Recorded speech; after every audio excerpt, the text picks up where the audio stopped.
plagiarism is very much a current focus of interest and concern. And we're going to look today at how plagiarism has infested the world of science, and particularly the world of the microscope, because we have to start with somewhere and give it some sort of theme. But I'd like to begin in a much more general way, if I can, because we need in some way to define the terms. Plagiarism, for the person who is plagiarized, is a dreadful scourge. But to the academic short of material, or the student with a pressing deadline, it is often used as a solace and regarded as such. And yet the modern era of the internet, as the librarian has reminded us, has brought knowledge extraordinarily close to us. Google is no more than a lubricant. That's all Google is. It was always possible to search through the world's catalogues, to read the world's scientific literature, and to run to earth whatever fact it was that you wished to obtain. It's just that it might have taken you several centuries to find the very one that you wanted. The point about Google is that it is merely a search engine, and it's extraordinary to think that just by typing in the words of the subject that you wish to research, you immediately have access to the literature. None of this literature is on Google. Google simply diverts you to where the information is. It is a signposting system that speeds up access. And yet, of course, the accessibility of information means that students, time and time again, find they have means of short-circuiting the ordinary didactic process. I mean, here, for example, are the first hits on Google if you look up a search for free essays or homework done for you. Brilliant research papers, custom-written essays for you. Are you ready? Are you ready to written cover letter homework from experience? Not very experienced, it would seem. We have over 100,000 essays and papers ready to download now. Custom essay writing service. Buy essays written. Buy thesis paper. Not entirely certain that these people really know what they're talking about. Many of them, of course, sound as though English is not the first language. And one knows that in Asia there are factories turning these things out. Our free essays, book reports and paper writing database. And at the bottom, an essay or paper on ready-made. Well, there we go. But students tend to go online. They used to go online, find encyclopedia articles, cut and paste them and just drop them into their own homework. Now you can actually get access to free, pre-written dissertations and essays. And it is becoming very difficult now to be sure that a student who's turning in brilliant work has actually done the work themselves. And indeed, plagiarism is very often ignored. It's now so widespread that more and more people accept it as a kind of an occupational hazard of being in academia. But the extent of it is extraordinary. I mean, here is a paper this year in Nature which points out, and this is an extraordinary statistic, that at Zhejiang University, their science journal, that almost a third of the papers submitted had been plagiarized. Not just 1 in 50, 30.9% of the papers that had been submitted had been plagiarized. The emphasis on competition and on success and on publication at all costs in Asia is much more pronounced than it now is in the West. And as a result, their science minister has come out to say, and this again is a report from this month, that plagiarism in Chinese publications will not be tolerated.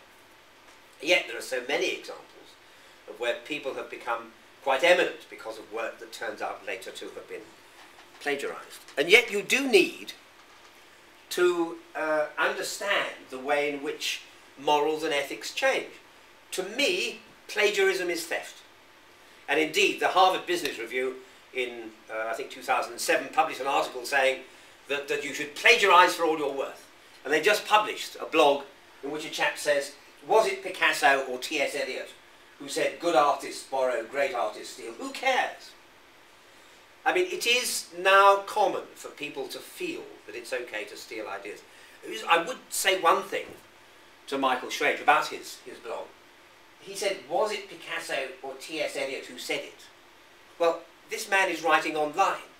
If you want to know who said it, just do a search for the quote. And if you search for the quote with Picasso, you get about a dozen hits. If you search with T.S. Eliot, you only get one hit, and that's this article. So, in fact, I'm not certain why he's posing this rhetorical question, since, as an internet user, he could have answered it quicker than it took him to write the fact that he didn't know what the answer was. And, of course, plagiarism has invaded the highest and most influential areas of debate. The war in Iraq was declared because of this dossier of facts showing that Saddam Hussein and his cohorts had weapons of mass destruction ready for deployment, and yet it turned out that the core of this document had been plagiarized from a 10-year-old postgraduate essay that happened to have appeared online and was believed to be so obscure that nobody ever thought it would be found. As a result, this example of plagiarism was internationally condemned as being scandalous. Now, I mean, this is like a bank robbery. You can't steal someone's ideas, and yet, of course, you do have to accept that the notion of what plagiarism is depends on who is using the term. To my mind, there's no argument. Plagiarism is theft. With plagiarism, you take someone else's creative endeavour and present it as your own. In that sense, the students who are going online and using ready-made essays aren't plagiarising anybody. If they've stolen the essay, it's plagiarism. But if they bought it, or if it's been given to them free for their use, then they have been dishonest, but that's not plagiarism. We will also come later in my talk to the notion of self-plagiarism. And that term is widely misunderstood. People say that self-plagiarism is when an academic takes work he published a long time ago and republishes it as though it had never been previously published. Now that, by definition, isn't plagiarism. There's no theft involved. It is, whoever is writing, it is their intellectual property. Nobody has misappropriated it. They're being dishonest because they're suggesting it's new when it's old.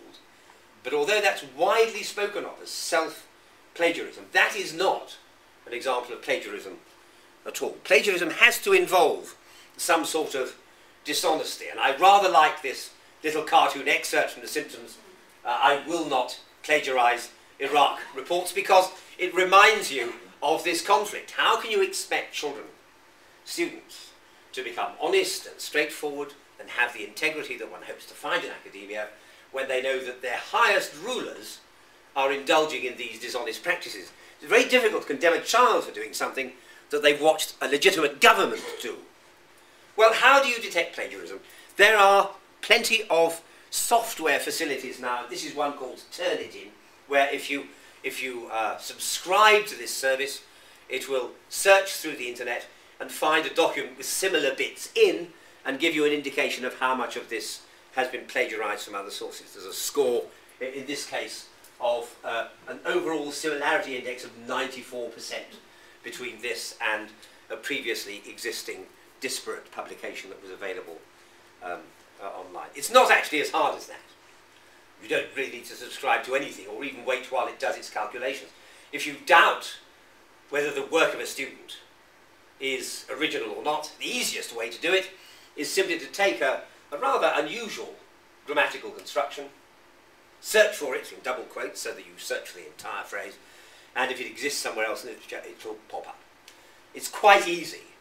I mean, although online gives access to documents from which students can plagiarise their work, it also gives us as much easy access to the original document from which they did the plagiarism.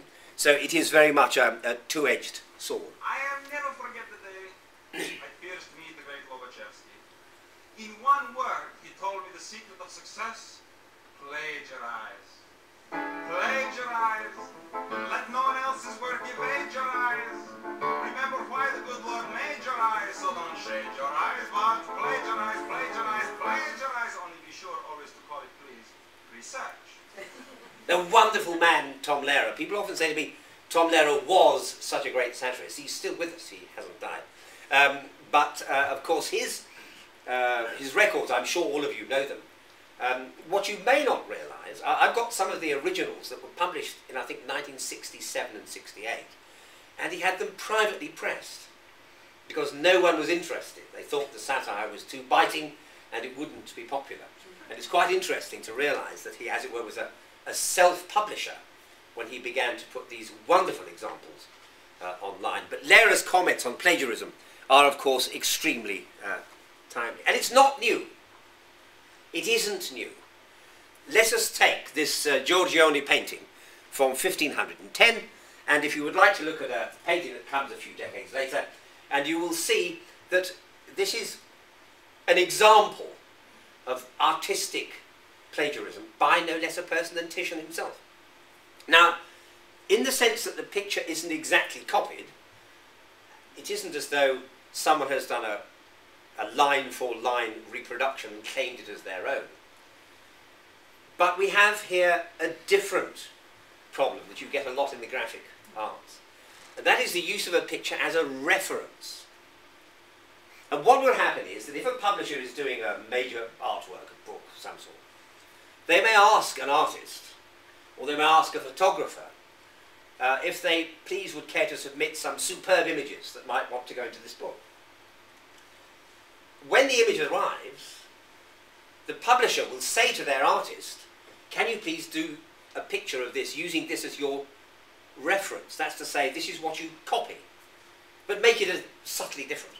And the artist will then copy this beautiful image of a tiger from a rare photograph snapped by a brave and underfunded explorer, and send the picture back and say, no, we're not going to use your picture, but in the book, there it is. And it is accepted that that picture has been used as an image, as a reference by the later artist. And I don't think any of us who aren't artists, don't think any of us realise how difficult it is to actually to conceive a construction and put it down in graphic form. Now here's an example, a tiny mystery which I solved from Oxborough Hall, where they have Queen Mary's great tapestries, the Marianne hangings, and one of them shows this strange creature, a bird of America, it says, and notice, here are her initials, Maria Regina. She spent a lot of time doing these slightly gory, and it has to be said with great respect to her memory, not terribly expert embroiderers and tapestries. But I realised where this came from, because here is the original bird from Gesner's Historia Animalium. And the relationship between the two is quite clear. This is an example, ladies and gentlemen, of where somebody designing a work of art has used an existing work of art as a reference. It's not plagiarism. This is the use as a reference. And I found it quite satisfying, since the origin of this picture had caused quite a lot of puzzlement to be able to explain where, in fact, it had come from. But let's look at a more modern example. Here is a Disney still from their appalling version of Winnie the Pooh. And here we see a scene from the Jungle Book. And if we put the two pictures together, you can see very plainly how the artist has used the existing picture as a reference. This could not be condemned as plagiarism. Even the knots in the wood are the same. But when somebody has gone to all the trouble of creating this graphic image, it's much easier just to take it and put it on your side of your easel and recreate it, rather than to start de novo and make some new artistic image. And some people, as this cartoonist suggests, some people do regard plagiarism rightly as a crime. Plagiarism is theft, and there is an awful lot of it about. Here's an example. I quite like this. This is from a recently published blog, and the blogger says, Topsell's book, Four-Footed Beasts, appeared in 1607. Here's his picture of a hyena, and how strangely distorted it is, because this is what a hyena looks like. Well, of course, the blogger is wrong. it isn't a hyena, it's very obviously a baboon. It is just in the process of compilation given the wrong name. And not only that, it isn't Topsail's anyway, because Gesner, if we go back to his 1561 publication, he is the person who originally published this baboon, mislabeled as a hyena, and by the time that Edward Topsail came along, he had pinched, copied almost line for line the same image. So you mustn't imagine plagiarism is new. After Topsail, we had the Reverend Mr. Johnson, the Reverend Mr. Johnson, in 1760, and again it is the same image. Don't be surprised, of course, that it's a mirror image, since inevitably if the engraver copies line for line a picture on a sheet of copper and then inks it and turns it, it becomes a mirror image in the act of printing it. So very often, and we'll see other examples, these plagiarized images are perfect mirror images of what went before. It is Dürer's very famous drawing of the rhinoceros, and people often say how wonderful it must have been for him to be the first person to study this animal and portray it. But in fact, he never did see a rhinoceros. It was being presented to the Pope and drowned in a catastrophic shipwreck in the Mediterranean, and drawings of it were put together by Portuguese seamen on board, and from those drawings Albrecht Dürer recreated the picture. And it's a wonderful, I mean, it's a very powerful and realistic image of a rhinoceros. Nobody has any problem with it, but I want to draw your attention to a tiny little facet of this picture. That is that on the back there is a tiny little point. Do you see that? It's extremely small, like a miniature ice cream cone that a child has left on the back of a rhino in the zoo. I mean, in fact, smaller than that. It's a weeny little spike. It's a piece of artistic license. By the time this drawing had been engraved for wider publication, this extraneous horn had increased somewhat in size. But Gesner's original drawing was actually engraved for a mass distribution well over a century and a quarter after he originally published it. And once again you can see that little horn is just perceptibly larger than it was. As time went by, the horn began to get even bigger, and indeed by the time we get to 1708, François Legault is publishing a picture in which that imaginary horn is virtually the same size as the one on its nose. So, I mean, from that point of view, you can see quite clearly, it's very interesting to take images with an error and to trace the lineage of the image as it moves through the centuries of scientific publication. A great example is the great auk. The last great auk was killed in the 1770s, if I remember rightly, by Scottish fishermen, believing it to be a witch. And one was possessed by that great Dane, Ole Worm. He had it as a pet, and he used to take it for walks on the end of a little leash. And around its neck it had a little pink ribbon collar. And as a result, when he published a drawing of his great auk, it had this collar in place. And for following centuries, the great auk was portrayed as though it had a white collar, and which in fact it never did. But the fact that people copy from images rather than portraying life bedevils everybody who decides to compile an encyclopedia. There are in fact entire, I speak now with a microbiological hat on, there are entire families of microorganisms that exist only in the pages of encyclopedias, having been inaccurately copied over the years. Nobody ever draws the object. They always draw a previous published version of the object. And in that way, as in the case of this non-existent horn of the rhinoceros, the problem becomes exacerbated and the lineage can be traced. And here from a couple of years ago, the last time I actually saw the same rhino portrayed was on a Lev note in Bulgaria, so it still lives on. Well, let's go back to the roots of science and to the very first science book ever published, Robert Hooke's Micrographic, which came out at the end of 1664. Its imprimatur is 1665. A wonderful book in which he decided to document the microscopic world, and in its pages he had engravings he carefully supervised this famous picture showing what his microscope was like. And he also published seminal drawings. Some of them have such a vivid three-dimensional clarity, they look like scanning electron micrographs. This is a human head louse. The entire picture opens up to about 2/3 of a metre in length. And it is a wonderfully vivid and accurate portrayal. If we just take the picture and look at it on its own, it's quite breathtaking, the detail that can be seen, and his extraordinary technical and artistic skill is breathtaking even now. As well as the head louse, he also portrayed the flea. All of these things, of course, are very familiar to Hooke, and not through hearsay either. The same flea was copied by many other workers, and you can tell it's the same flea because the disposition of the limbs is exactly the same in each case. So here is Bonani. Here, for example, is the head louse from Hooke, from Bonani, and from Adams in 1771. Clearly, and again, you see the mirror image flipping as you go from one generation of copyist to the next. Here is Bonani's picture, and yet as soon as that first appeared, I'll wager that you thought for a split second, ah yes, that's Robert Hooke's drawing of the louse, we just saw it. The copying is faithful, and it's curious to note that in many of these books, the preface begins by saying, these are all my own drawings, my own original work, these are studies from life, and have not been copied from any other source.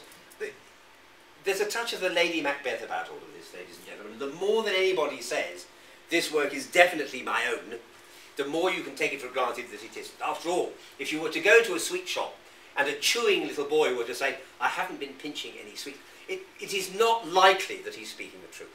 And by exactly the same logic, if an author says to you, this is my own work, it hasn't been stolen from anybody else, then look closely at the pictures and they may ring nostalgic bells when you think back to what you saw earlier. This book by George Adams, who was famous for making microscopes, this famous book, Micrographic Illustrata, was actually a sales catalogue. It began with microscopic observations, but the latter pages said, buy my microscopes and you can do this too. And he has been very widely praised for his pictures, yet I don't think you'll have any doubt in recognising a simplified version of Robert Hooke's head louse and Robert Hooke's flea. And if we look through the pages of this book, it becomes quite easy to reconcile Adams's drawing on the right with Hooke's originals. This, for example, is the foot of a fly with the surface hairs, the pads and these little hooks. And here is the eye of a fly showing its, the head of the fly showing its palps and its compound eye structure. And if we go back to look at Robert Hooke, you will see there is Hooke's drawing of the foot of the fly. Nobody, I think, is going to suggest that that is a pure coincidence. And here is Hooke's drawing of the head of a housefly. Now, notice something. In fact, the gradation of size of these ocelli is continuous, and yet the way that the engraver has drawn it, they actually form in bands, with small ones here and larger ones there. That's not exactly what a fly is like. But, of course, you can see that the same convention has been copied in Adams's use of that image. Let's have another look. Here Adams has drawn a mosquito and a gnat larva and a fly, and has been widely celebrated for the accuracy and the detail of his drawings. If you would like to take the same pictures back from Robert Hooke's Micrographia, I think you'd agree that the lineage of inspiration is entirely unambiguous. There is Robert Hooke's original drawing of the gnat larva, and as you can see, again, it is rotated, as is inevitable. But you can see quite clearly the, shall I politely call it, line of influence, and the same is true of the gnat at the top. The Adams drawings are much cruder. There is less subtlety of tone, less gradation, but nonetheless the lineage is clear. Robert Hooke also drew these snowflakes, 6 rayed snowflakes. I noticed in the shops now that Christmas decorations are here, that a number of the shops show snowflakes to have 8 rays. It's quite remarkable how long you can go through scientific orthodoxy and still not educate people into the realities of the world. And people have often sympathised with poor Hooke because his work was flagrantly stolen. He had enormous battles with eminent Cambridge academics, none of whom I need to name here, and he was a vituperative and unfriendly character, a man of whom there is no portrait, but if I saw him in the street I would at once recognise him, because he's described so vividly as having long, thin, tapering fingers and straggly hair and grey eyes and a hunched back and slender, long, tapering fingers, who would walk nervously against the wall rather than out towards the pavement or the roadway. So if I saw him from 100 metres distance, I'd know Robert Hooke, although he's never been portrayed. He has endlessly been empathised with and sympathised with because of the way in which his work was plagiarised. Now I would say to anybody who, and every month people come on to me and say, my work has just been plagiarised, and I always say the same thing. I say, then it means you've arrived. Anybody who publishes anything decent will find it plagiarised by somebody else. If your work hasn't been plagiarised, then bad news to you, it obviously wasn't seminal enough. It is almost a badge of honour. It is almost a sign of recognition.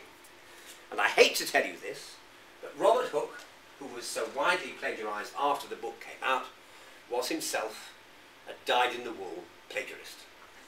These snowflakes don't look much like real snowflakes. They're cartoony versions. And if you wonder where they came from, well, this is where they came from. Here are Thomas Bartholin's snowflakes, published 4 years earlier. And the book had just become available at the Royal Society when Robert Hooke was doing his work. By the way, Bartholin was an extremely clever chap.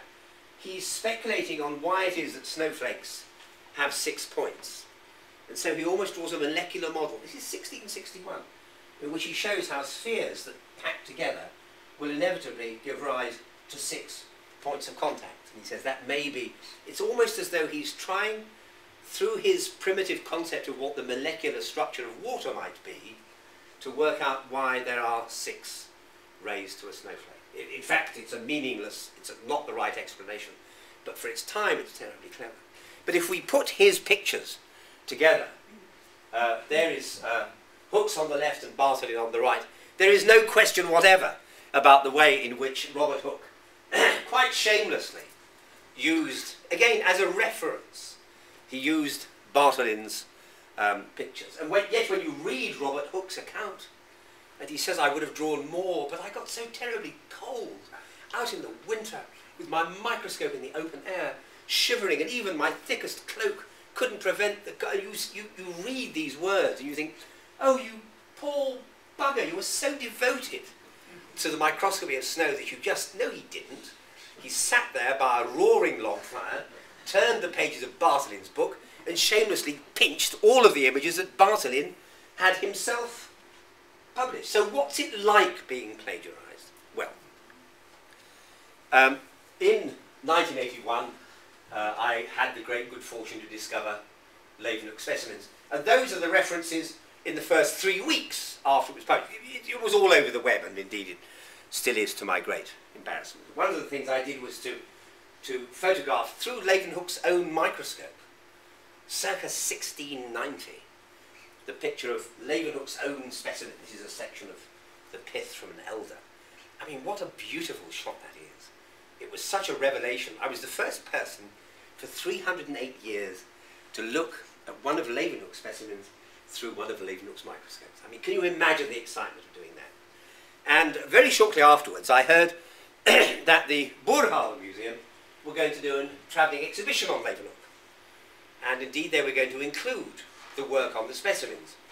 Though I discovered, to my surprise, they were going to reprise the work, I'm sure that's the polite way of putting it, without actually making any reference to my own publications on these specimens.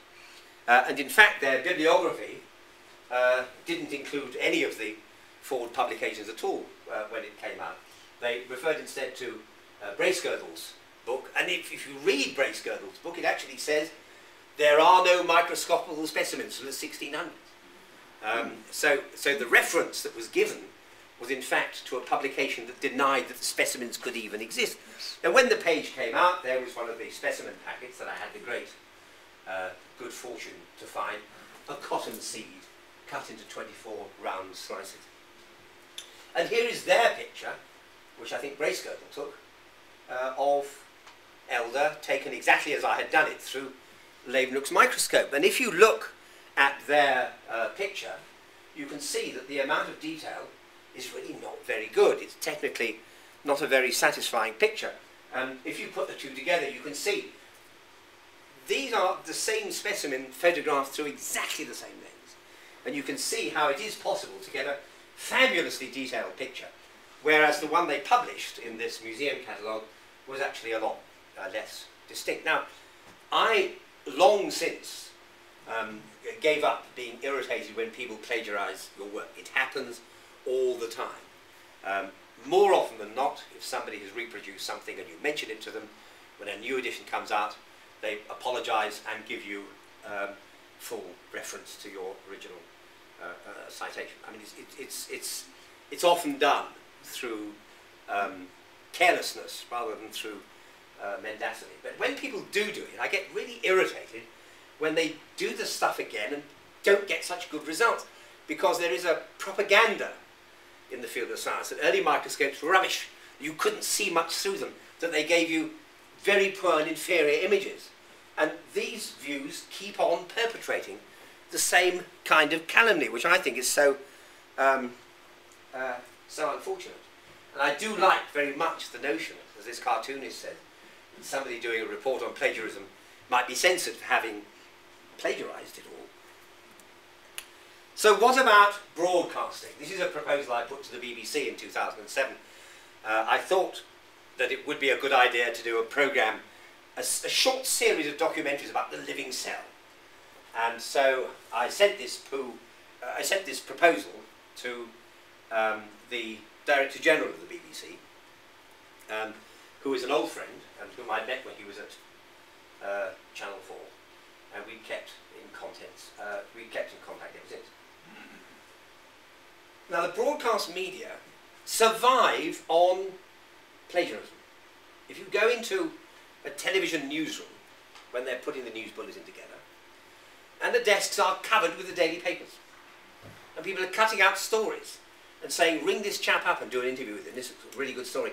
The broadcast media have always run like a benevolent parasite, I'm not sure whether benevolent is the right word, on the back of the print newspapers. They hunt through newspapers and magazines to get their leads onto stories. It's always been the way. And I sent this to a chap called Martin Davidson, who was their commissioning producer, and no, I heard nothing. And eventually, when I followed it up, he came back and I managed to get an answer from him several months later, in which he said, well, it was a nice idea, but firstly, it would never be a series, and secondly, it would never be produced by the BBC. So if I wanted to look at an independent company and put it forward as a fait accompli, that would be fine, but the BBC as producers weren't interested. So I was a little shocked, though not at all surprised, to be told a little while later that the BBC were actually producing a series of programmes called The Cell. And it was going to be a series, although they told me they weren't going to do one, and it was being produced by the BBC, although they said they couldn't possibly do it themselves. Now, they then took some of the work that I had done with Robert Brown's microscope, and he produced fabulous images of the cell and the cell nucleus.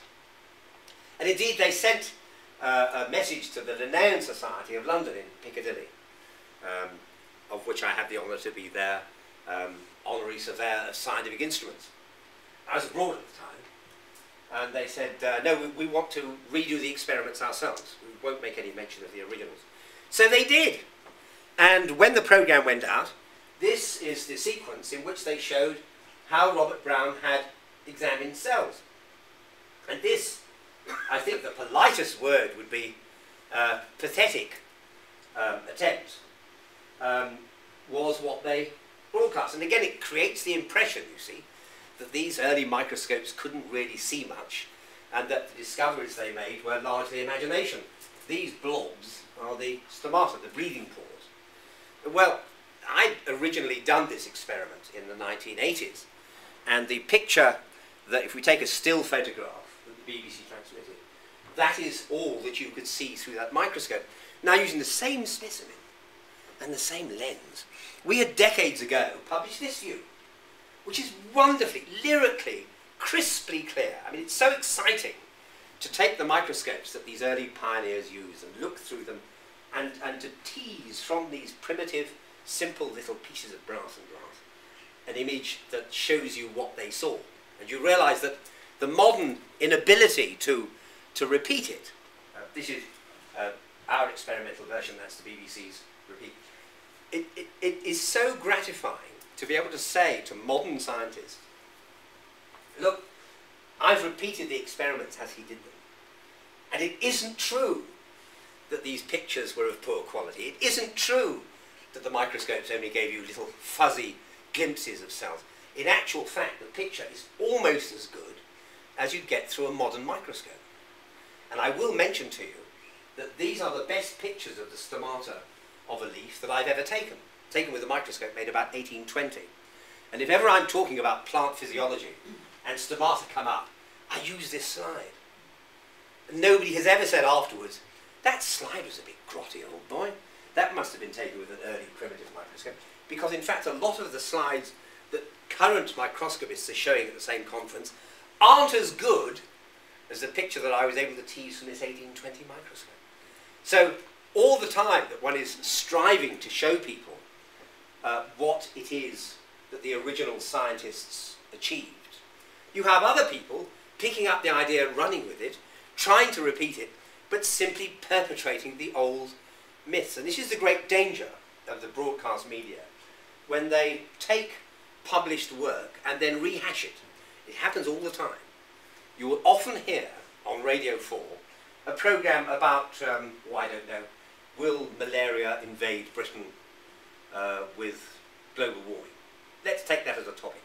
And let's assume that it's on at 11:30 in the morning on BBC Radio 4 as a documentary programme.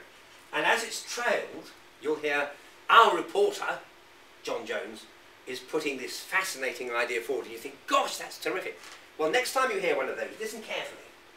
Because about 10 minutes into the programme, you will hear him say, this is John Jones, the presenter, who's getting all the credit.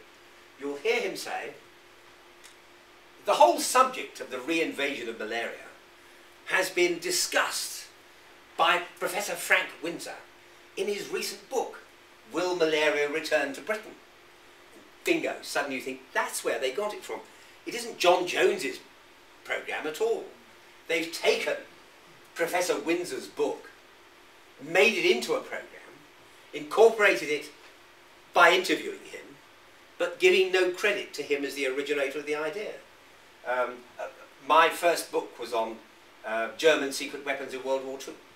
And two Hollywood companies have made a series of documentaries about the book. And when you go to be interviewed by them, there is your book with all these little post-it notes, and they're all beaverishly away writing notes from it and working out what to say next. But of course, if they actually did the proper thing and went to the publisher and said, we'd like to make a programme about Brian Ford or Professor Windsor's book, then the publisher would charge them a fee and the author would get a large cut of it, 70% if he's lucky. But if they simply imagine, if they simply pretend that they're re-examining the subject and then involving the author, they can use the book for nothing, pretend it's their idea, and by interviewing the author get all the first-hand information that you need. And the broadcast media do this all the time. There's just been this comment, hasn't there, from the Prime Minister about his regrets over Panorama looking at bribery and corruption in the International Football Administration. And it's going to be a great, big, dynamic programme, which is going to attract a lot of attention. But was it? It was one of the Sunday papers, the Sunday News of the World or the Daily Mail. They're the ones who actually spent probably tens of thousands of pounds actually setting up this story and breaking the news. What the Panorama programme are doing is getting the newspaper cuttings out, elaborating it and making it later into a programme. So again, this isn't plagiarism. They're not plagiarising someone. They're simply lifting their ideas as an inspiration. It's rather analogous, in my view, to the way in which artists use an existing drawing as an inspiration for what they are then going to produce. So, if my view is that the republication of an academic's work is not plagiarism because you can't steal from yourself, can you plagiarize yourself? And the answer is yes. And this is one of the most amusing little things that has ever happened to me in my long and embarrassingly varied career. Self-plagiarism is very frequently found in the literature of science to describe the way in which people republish their stuff. But I'm concerned with when your publisher pinches your own work and uses it in a later book without you even knowing. This book, Images of Science, came up in 1992, and in it I looked at the development of scientific imagery in all of the various sciences. Now, the idea of the book was very simple. I was going to write the book and give them a shopping list of images. And of course, because the British Library has all the books, there were no copyright problems or reproduction problems. And they said that we'll get all the images from the resources of the British Library's extensive holdings. Now, we have our librarian here today, and I'm not even going to embarrass her by looking for a response to whether this might happen in Cambridge. Because what actually happened was this. I sent them in the first list of a dozen pictures. And after they got the first one, they came and said, we can't do it. Retrieving the images from our resources will take too long for the publication schedule. So could I provide all the artwork? And when we had a meeting over lunch to discuss it, they said, the thing is that we've got your list of pictures, fully referenced. So that means that an individual has to go to the shelf and find the book and retrieve it. Then they have to turn to the page and identify the picture. Then that has to be all written up on a special requisition form and then put in a place to be collected by the photographer. Then it has to be taken by the photographer, who in this case was an external company, not somebody on the BL's staff, taken over. They then have to open it up and position it and photograph it. And then, this is before digital, and then the negative, or bigger part of the transparency, then has to be fully annotated and sent back with the book, which goes back to the library department, who then have to transmit the whole thing across to the publications office in a different building, and say to them, this is the picture that goes on that page of Brian Ford's new book. And they said it's going to be so long, the administration is so complex, that it's going to take us, we reckon, 5 to 7 years to get out these couple of hundred pictures. It's just impossible. So can you please do them for us? So although they had all the pictures there, I had to provide almost all the pictures except one. They said to me there is one of the pictures which they did provide from the Science Museum, but that shows us just how complicated it's going to be. Anyway, time went by and I was sent the page proof with that picture on, and it was a picture of early Italian microscopes, and I thought, well, I'm glad we're having that one in the book, because I'd actually found this picture years earlier, in the early 1970s, when I began research on early microscopes. And it's never been published, never been published anywhere apart from in my own publications. And if you look it up on Google Images, you'll find there are only 4 or 5 references to it anywhere, and they all point back to that original book. So I thought, well, I know how difficult it was to get, and clearly they found how difficult it was too. And this is the picture. It's quite a fascinating picture. This is the first ever image of an ivory slider with little insect specimens mounted in. That had never been seen before. Here's another way of having a whole range of specimens under one microscope. You simply rotate the disc, and you can change from one specimen to another. It's an extremely good picture. And I thought, you know, it does look terribly familiar, because it had originally appeared in this book that came out in 1973. And then, because I am a microscopist, I did something that most people don't do. I looked at it rather closely. Now, do you remember those advertisements for Hobnob biscuits, where a consumer of these cookies has dropped the occasional crumb, and the clue is given by sharply zooming into the crumb on the tablecloth as evidence that one of these biscuits has been consumed? That, ladies and gentlemen, is how I look at life. If I'm over here and there's a minute black speck on there, which the women amongst you would immediately wipe away and which the men amongst you wouldn't even notice, I want to know what that black speck is. And I'll peer very closely and think to myself, that's interesting. That means the person who came here had been there and done such and such. I tend to look at the tiny things in life. So I looked very closely under the microscope at the picture that they had just sent me, and that's what it looked like. Now, this is the picture from my original book, published in 1973, and you can see that there are slight dusty marks on it, which have been rendered by the half-tone screen. This is quite a coarse half-tone. It's about 120 dots to the inch. And this is the same part of the same picture as they submitted it for the new book, where it's now 200 dots. The printing in the modern world is better than it was in the 1970s. But I noticed that the same dots and infelicities appeared, which seemed rather strange. So I looked at them more closely. This is the original 1973 book that Brian Ford had written, and this is the picture that the British Library have provided for Brian Ford's new book. And in fact, what the thieving little buggers had done, and I can find no politer words than that, was steal the picture from the earlier book, which had been published by Harrods, and the copyright of which belongs to me. They'd stolen the book, the picture from the book, and submitted it to go in the new book. And this is the British Library. And again, you see these little tiny blemishes. That must have been a little hair of some sort, but it's been rendered in the half-tone as those black dots. And not the image of the hair, but the image of the black dots has been faithfully recaptured when the picture was published again. Here's another example.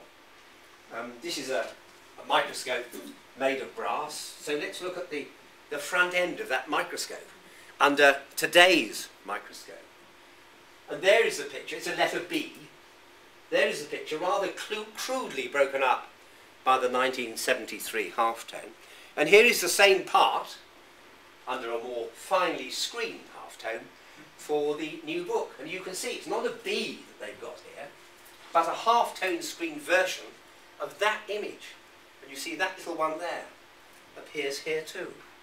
If that had been remade, then the chances that those two would be conjoined are infinitesimally small. And so I realised that here was I, arch scourge of the plagiarist, having a picture provided for a new book, illicitly stolen from an old book by the same author. And indeed, I was plagiarising myself. Now that is plagiarism, because the taking the image from the earlier book without proper authority is theft. And I'm happy to say that when the book was launched, there was a clutch of the senior executives of the British Library Publishing Division, sitting in the front row of the large lecture theatre in the Natural History Museum when I came to talk about the book, and I concluded my talk by drawing everybody's attention to this interesting fact. I've never seen publishers look more squirmingly embarrassed in all of my life. But it does make you realise that the notion that there is a level of integrity in the highest echelons of publishing, I'm afraid isn't true.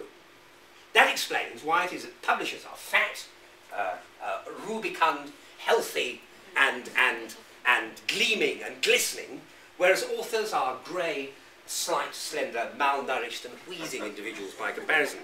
Publishing is where the money comes in, and they publish largely by ripping off their authors. And as you can see, even the most reputable of companies will shamelessly plagiarise from a book, knowing that they shouldn't, if it's to their advantage so to do. So yes, students are plagiarising all the time from the internet, And the fact that students can now get through, I mean, the impulse in every university is to give everybody a degree. That's how you keep up there in those grades. You'll do everything you possibly can to get people through. Scholars will occasionally publish entire articles, hardly rewritten, knowing that the chances that the new article will ever be put in juxtaposition with the old are quite small. With the internet's help, of course, the chances are much higher than they were. Television, almost all the documentaries that you see on TV began as a book, a scholarly paper, a magazine article, or a newspaper report. Very few of them ever originate anything. And you can, if luck is really against you, even unwittingly end up by plagiarizing yourself. Now, the words of that esteemed mathematics scholar Tom Lehrer rarely seemed more apposite. I never forget the day I first meet the great Lobachevsky. In one word, he told me the secret of success: plagiarize. Plagiarize. Let no one else's work evade your eyes. Remember why the good Lord made your eyes, so don't shade your eyes, but plagiarize, plagiarize, plagiarize. Only be sure always to call it, please, research. And do remember the last bit. Just be sure always to call it research. Ladies and gentlemen, thank you very much.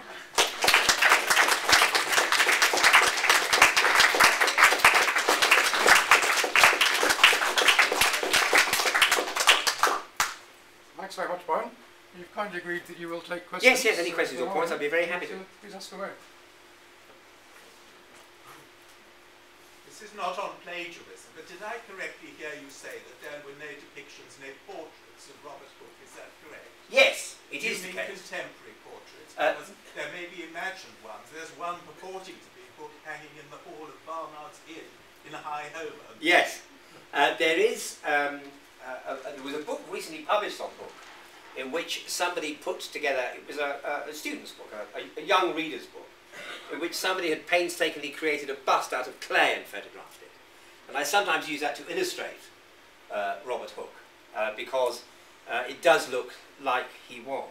Lisa Jardine, my very esteemed and much appreciated friend, recently published a book on Robert Hooke, which went around the world with a portrait of very slightly identified portrait of Robert Hooke on the cover. The book hadn't been out for more than a week before some Dutch academic said, no, some botanist from Utrecht or something of the sort, a well-known portrait, though not well enough known. And of course the book, meanwhile, had its jackets printed and gone in tens of thousands all around the world with this non-existent picture of Hooke. And indeed, it looks Hookish in a kind of a way, but I think that whoever saw it and realised that it wasn't immediately annotated was too keen to say this must have been Robert Hooke. There are mentions in Hooke's writings of him having sat for an artist, so there is a suggestion that he was portrayed during his life.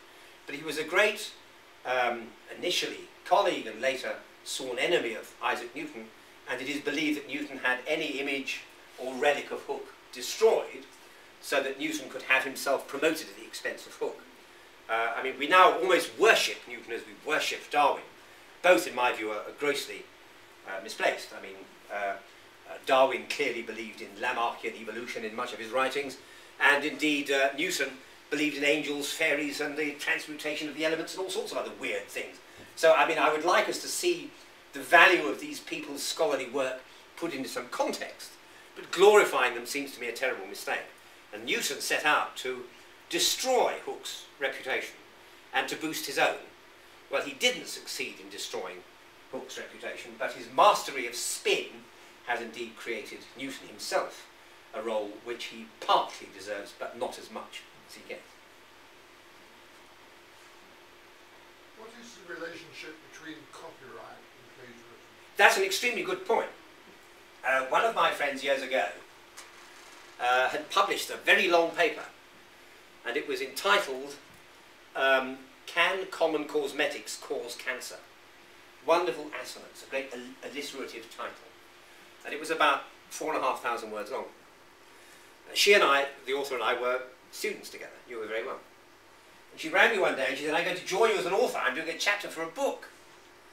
And I said, oh, marvellous, you must tell me when it comes out. Well, she never did. And one day I happened to be up there to give a lecture. The door opened and in came one of her colleagues with the book and said, Di, I brought your book back. Hello, Brian, how are you? So we shook hands. And he said, have you seen Diana's chapter? And I said, no, I've heard about it though. And she was trying to get the book from me, saying, no, it's not important at all. And there was the chapter. The title was now something like LD50 and oncogene correlations with teratogenic effects of possible carcinogenic compositions of compounds commonly used to adorn the human face, or something of the sort, very academic translation. Closes at 12:30. The map room, the Commonwealth room, the microfilm reading room, and the interlibrary letters department all close at 12:45. Thank you. Not at all. And so I took it and I looked, it was the same paper. Word for word, I recognised it at once. And I said, you've already published this? And she said to me, yes, but they can't do me for copyright because the title's different. This is an academic title, that was a popular title. And I said to her, it's an interesting point. I said, no, you've only changed the title and there is no copyright in titles. You could write a book called The Day of the Jackal, or the Holy Bible, if you wish. There is no copyright in titles. You must not pass off a work as being that of another author. Passing off is a criminal offence. But there is no copyright in titles. I said the copyright is in the exact form of words that lie within the body of the text. That is to say, and therefore you have infringed the copyright of this journal. And she said, oh my God, what will they do? And I said to her, unkindly though, truthfully, I said, nothing will happen. And she said, why? I said, because nobody will ever read them. And indeed, that proved to be the case. You don't read papers, you cite papers. When people put together their bibliographical references, they copy a list of references from a previous publication, add the 4 or 5 they happened in a desultory fashion to have accidentally encountered, and there's their new bibliography. So every time anybody publishes on any subject, the list of references gets disproportionately larger and larger. Indeed, there is one case, and this is a diversion for which I apologise. Clifford Dobell is the man who wrote the biography of Leeuwenhoek, the great microscope pioneer. And Dobell once published an obituary of Dr. O. Uplavici, because O. Uplavici was a widely cited author in the 1920s. But O. Uplavici is the Czech for on, or concerning, dysentery. And it was the title of a paper. But in fact it was misplaced by somebody as Uplavici, O, as though it was the author of the paper. And some writers, according to Dobell, acknowledged the help of Dr. O. Uplavici, and one person even wrote to thank him for lengthy discussions on the subject. So here was a non-existent paper that survived for decades, and rather than Dobell in a pernickety and snippish way, pouring cold water on it, he simply published an obituary to Dr. O. Uplavici and told the life story of this miscitation as though it was a life story of a man. It was beautifully, wittily, cleverly done. So this, in a way, is an important distinction. Plagiarism is the theft of intellectual property. Copyright is the theft of an exact image or the theft of exact words. And indeed, if Diana had kept the same title, but she had paraphrased all of the paper, publishing all the same material, but with the grammar and syntax being somewhat differently expressed, and with occasional substituted adjectives, then she would not have infringed the journal's original copyright. And indeed, if somebody else had done it, they wouldn't have infringed her copyright either. They would have infringed her intellectual property. So it's plagiarism. But if the words are different, they haven't infringed her copyright.